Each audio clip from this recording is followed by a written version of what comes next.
del Centro Universitario de Tonalá. Estimada maestra, muy buenas tardes, ¿cómo le va? Muy bien, muchas gracias. ¿Cómo están ustedes? Gracias por la invitación. Al contrario, gracias por hacer espacio en su agenda y platicar con nuestra audiencia. Maestra, en principio, ¿cuál es su análisis, su reflexión en torno a esta propuesta? Bueno, mira, lo primero que tenemos que conocer es la exposición de motivos que propone esta iniciativa del proyecto de decreto para transformar algunas disposiciones de la ley de la industria eléctrica. Uno de los motivos, pues, es el enorme abandono en el que se tuvo a la industria eléctrica durante varios sexenios.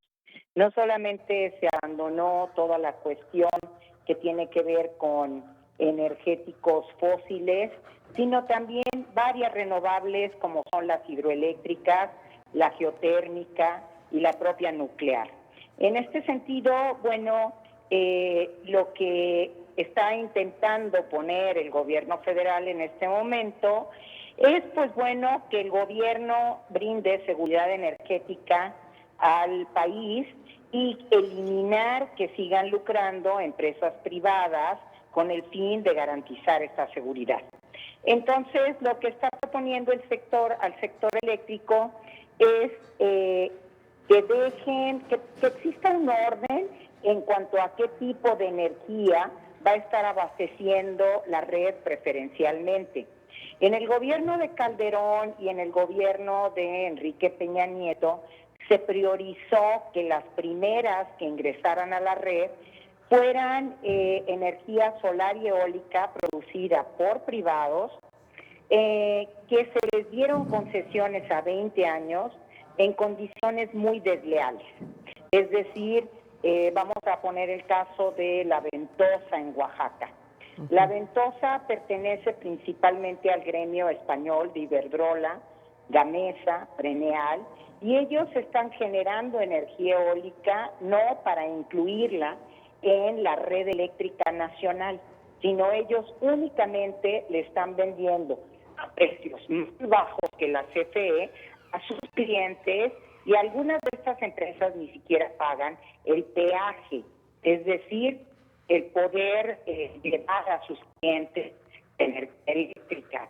Y bueno, pues obviamente la información que se les da a la gente en general es que, pues, cómo es posible que vayan a quitar la solar y la eólica si ellas están dando más barata la energía para vendernos energía más cara por CFE, lo cual es un error, porque no es así, insisto. Ellos no están incluyendo su producción a la red eléctrica nacional y a la demanda nacional. De hecho, un punto que también es muy lamentable es que la inversión para crear todo el sistema de transmisión lo pagó el gobierno de México.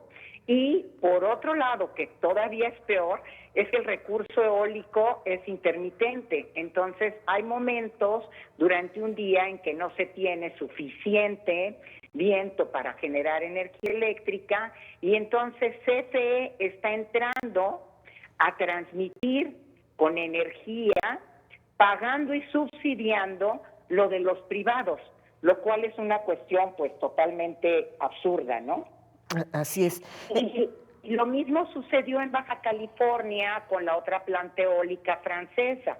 Es decir, en La Rumorosa, en Mexicali, se instaló otra eólica cuya producción totalmente se pasa al sistema eléctrico del sur de California en Estados Unidos, y con las mismas condiciones de que si hay intermitencia entre CFE a darle energía a los privados subsidiado por el gobierno federal. Oiga, maestra, entonces, después de leer o ver lo que incluye en esta iniciativa llamada preferente, ¿usted cree que el gobierno de la Federación entonces sí está buscando la rectoría y la soberanía en materia energética? Totalmente. De hecho, la manera como lo está planteando es que el sector eléctrico debe de ser alimentado en el siguiente orden. Primero, subir la energía producida por hidroeléctricas, porque fueron alrededor de 60 que se abandonaron y que van a ser modernizadas mediante turbinas. En segundo lugar, entrarían las plantas de CFE, termoeléctrica, nuclear, geotérmica y ciclos combinados. En tercer lugar, podrían seguir trabajando la eólica y solar de concesionarios privados, pero ahí se va a hacer una revisión de los contratos y concesiones a 20 años, porque está bien que venga inversión privada internacional, pero bueno, pues a la hora de concesionar hay que negociar también que tenga beneficios para este país. Es decir, es tan obvio que hubo un sistema de corrupción en esas negociaciones, que bueno, la que era y la que fue la primera directora de la Comisión Reguladora de Energía, Georgina Kessel, fue secretaria de Energía con Calderón, y fueron quienes iniciaron todo esto y en la entrada de las regasificadoras. Sale Georgina Kessel y se va a trabajar con Iberdrola, y Calderón se incorpora como parte del consejo de Iberdrola. O sea, son cosas que realmente, pues como decía mi madre, no hagas cosas buenas que parezcan malas. A mí me parece que si no lo hicieron con una mala intención, me parece muy turbio que hayan quedado en las compañías. Y más aún cuando se les dieron concesiones desventajosas para la industria eléctrica nacional. En cuarto lugar, ya entrarían las de ciclo combinado. Entonces, el marco legal no niega que puede existir transmisión de privados, pero que se integren a la red nacional, y si van a vender energía más barata, pues que no la vendan a los mexicanos a los mismos precios que se las venden a sus clientes, más barata. Ese es el punto. Sí, sí, cómo no, mucha gente molesta y con todo lo que está señalando me parece que a nuestra audiencia le va a quedar más claro lo que está ocurriendo, maestra. Y entonces, ¿qué le diría a la oposición quienes aseguran, los que se oponen a esta iniciativa preferente, de que habrá energía en México más cara y más sucia? ¿Esto es cierto? Pues no es ni más cara, o sea, es lo que es hasta el momento. Es decir, inicio de nuevo cómo comenzó esta plática. Si no le invertimos nunca al sector eléctrico nacional, se abandonaron las plantas geotérmicas, que en algún momento, hace 24 años, cuando yo terminé mi doctorado en la maestría en geotermia, pues México tenía la segunda planta más importante en capacidad instalada, que era Cerro Prieto. Se abandonaron los proyectos geotérmicos, se abandonó la industria eléctrica del petróleo. El Instituto Mexicano del Petróleo, que era uno de los institutos más sobresalientes, se dio al abandono total. Y entonces, pues ellos justificaron, no, pues estamos muy mal, hay que traer a privados.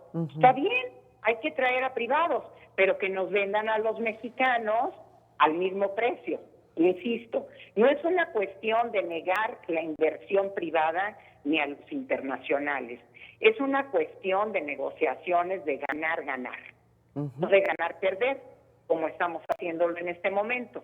O sea, yo no creo que haya otro país que haya ayudado a hacer todas las redes de transmisión de compañías internacionales pagadas por el Estado para que les vendan a sus clientes a un menor precio, sin pagar algunas de ellas costos de transmisión o peaje, y que además en tiempos de intermitencias el gobierno nacional tenga que entrar a darle energía eléctrica a sus clientes particulares, subsidiado por el dinero de los mexicanos.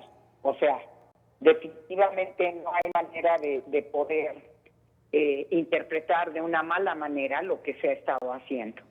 Maestra Ana Luz Quintanilla, ojalá su agenda le permita más adelante platicar con nuestra audiencia. Me parece de sumo interés lo que usted está narrando. De hecho, la escuchaba y me hizo recordar una entrevista de hace años que le realicé al maestro Durruti de Alba, físico él, de la Universidad de Guadalajara, y señalaba algo de lo que usted decía también muy al principio. Dice, la gente le tiene miedo por el nombre, o porque hemos visto otras series, a la energía nuclear, pero hablaba de bondades de la energía nuclear, y usted es experta en geotérmica.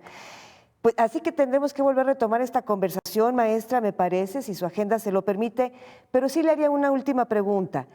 En torno a esto que nos está señalando, de todo lo que se le abandonó a la energía eléctrica en México, ¿usted cree que quienes intentaron darle la estocada final fueron los gobiernos de Felipe Calderón y Enrique Peña Nieto? Totalmente. Y lo denuncié además como investigadora desde las gasoeléctricas, que son otro proyecto totalmente fallido. Es decir, la gasoeléctrica que se hizo en Manzanillo, se invirtieron miles de millones de pesos y cuando ya estaba lista no había quien vendiera el gas a México. Estaban planteando que se trajera de Australia, que se trajera de Rusia, que se trajera de Bolivia. Entonces, si no tenemos reservas probadas de un energético, ¿cómo es posible que se hayan hecho esas inversiones? Entonces, yo creo que definitivamente hay que invertirle a la industria eléctrica. No creo que sea exclusivamente a las hidroeléctricas que se van a rehabilitar y que fueron abandonadas. Creo que podemos también tener inversión de capital mexicano en términos de producción de energía solar o eólica. Hay otras energías también que no se están considerando, como la biomasa, por ejemplo. Yo creo que hay mucho todavía por ver. Yo esperaría que esto transcurriera de manera civilizada y que se le brindara a la ciudadanía la información pertinente que no se le está brindando. Porque se le está diciendo a la gente, no, es que AMLO quiere terminar con las renovables y entonces seguir emitiendo gases de efecto invernadero. Digo, y es que no quiere que esté aquí la industria privada internacional y nos venda a costos más baratos. Tampoco es cierto. Es decir, ya se había apuntado por muchos científicos en México que esa reforma energética no era una reforma energética. Era la privatización simulada de la industria eléctrica. Así es. Estimada maestra Quintanilla, le mando un fuerte abrazo y seguimos en contacto. Mucho gusto y un saludo a su auditorio. Cuídense mucho. Gracias, gracias, maestra. Su opinión.